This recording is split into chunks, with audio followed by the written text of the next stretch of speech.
तुमको माया बिर्सेर यहाँ बाँचेर के होस् पहाडकी रानी दार्जिलिङलाई माया छ बारम्बार। We are in Darjeeling, the district. Behind us is the Gorkha Rangmanch Bhavan, the building where the 2017 agitations in Darjeeling, which were demanding the Gorkha land, started. It was one of the epicenters of the agitation. More than 114 years that we have been demanding for a separate state within the Indian Union. Darjeeling is an alien state. They don't know where it is. They ask us, oh, is it in Bhutan? Is it somewhere in Nepal? We need a representation, and that's why it becomes a very emotional issue. With us today are the young people who were a part of this agitation, who demanded the Gorkha land then, and who are going to be voting this elections. So we speak with them and try and understand how in the last 3 years, since the agitation, things have changed or has no change happened for them. And this election, when they vote, what is it that they have on the top of their minds? What do they want for themselves, their futures, and the future of Darjeeling? So my first question to you guys is, all of you were a part of the 2017 agitation, which demanded the Gorkha lands. What were the demands then? And how far have you come on those demands so far? This agitation in 2017 went sort of big. But students have been agitating constantly in Darjeeling, and there have been issues, as you guys were telling me earlier. Do you think there's a problem of representation in the larger national narrative when it comes to the issues of especially the young in Darjeeling? Yes, I feel that's a major issue. One of the reasons why we ask for Gorkha land, we want Gorkha land or Gorkha Janmabhoomi, is because we do not get the representation that is much needed for us. When I go out of Darjeeling and I meet people and they ask me where I am from, I just reply Darjeeling, because for me Darjeeling is a place over here in India near Sikkim. But to them, Darjeeling is an alien state. They don't know where it is. They ask us, oh, is it in Bhutan? Is it somewhere in Nepal? And that's something I feel that is not done. So you coming over here and showing our side of the story gives us much powerful representation. I feel that is much needed over here, Right. especially in Darjeeling, for the people of Darjeeling. Right. What are the other issues that the people of Darjeeling, especially the young, are facing? Academia is the biggest problem, I think, because we've had great schools that represent us until it's till class 12. But beyond that, if you see higher studies, we do not even have a university that caters to the population of its students. So everybody has to move out, and that's how the brain drain happens, and that's why we do not have a lot of intelligentsia as per se in any field, irrespective of just academia related. Those who come back and they invest in our things. So I think that's the major issue, and it needs to be treated very prominently for this place. Why is this demand so emotionally close to not just the young in Darjeeling, but otherwise, to Darjeeling? What makes the demand for Gorkha land so important? As a student, I graduated from Delhi University. So while I was in Delhi, I myself came face to face with all those racist rants, taunts and all that. People calling us chinkies, chownings on a daily basis. And to introduce yourself as a Nepali in India, and people always have this this country right next door. So people always ask you, oh, so you are from Nepal. So we are an Indian citizen. We vote in Indian politics. We send our representatives to Lok Sabha, to Rajya Sabha, to Vidhan Sabha.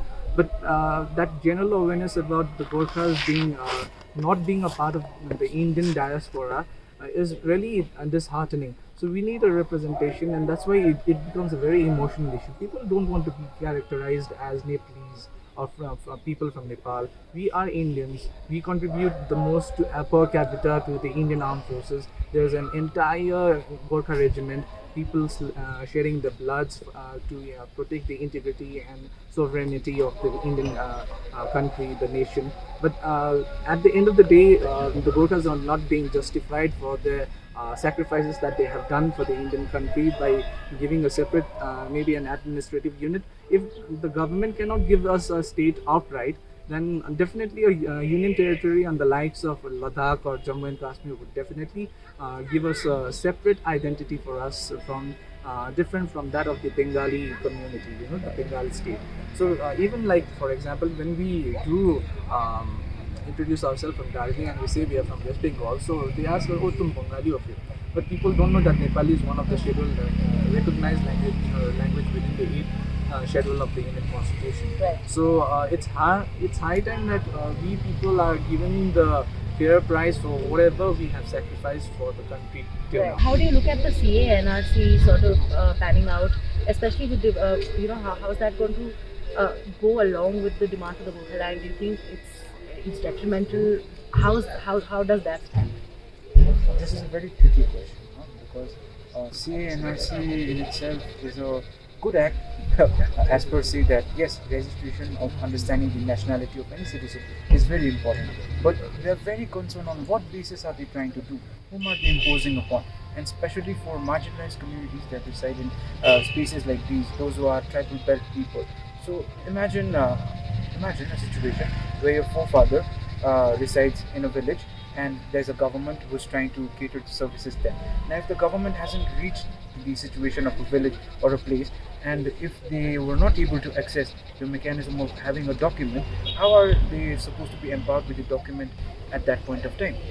So this is the basic issue. And if BJP as a government, or so for say any party who will try to impose NRC and CA upon places like these, if they are not understanding the historical understanding or historical sentiment about people like these who are economically and educationally marginalized, it's pretty sure that I think most of the citizens, rather than just tribal people, would be evicted out of India tomorrow.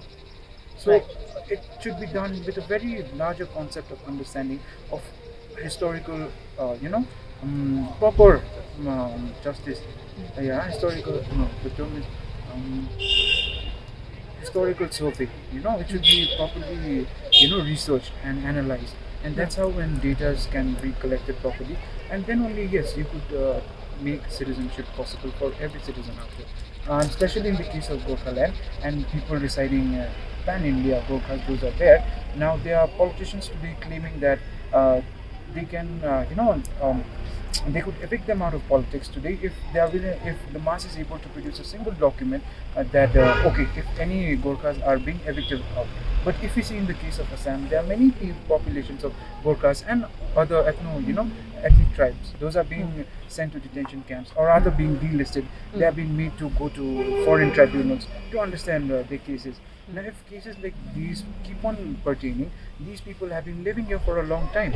In our case, in context of Darjeeling, 1841 was the time when Dr. Campbell came and he established a tea industry out here. So imagine a laborer coming then from anywhere to Darjeeling and been residing here and having not been able to understand and access the governmental documents then, and imagine being living now under the generation, and we only have a few generations who are educated right now, and right now since we are conscious, there are many people like me those are questioning these things.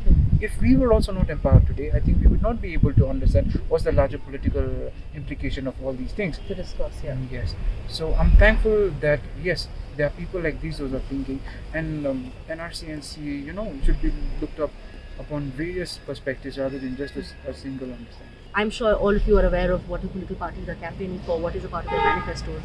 What is it that you will vote for this election? When you cast your ballot, what is it that you have on your mind?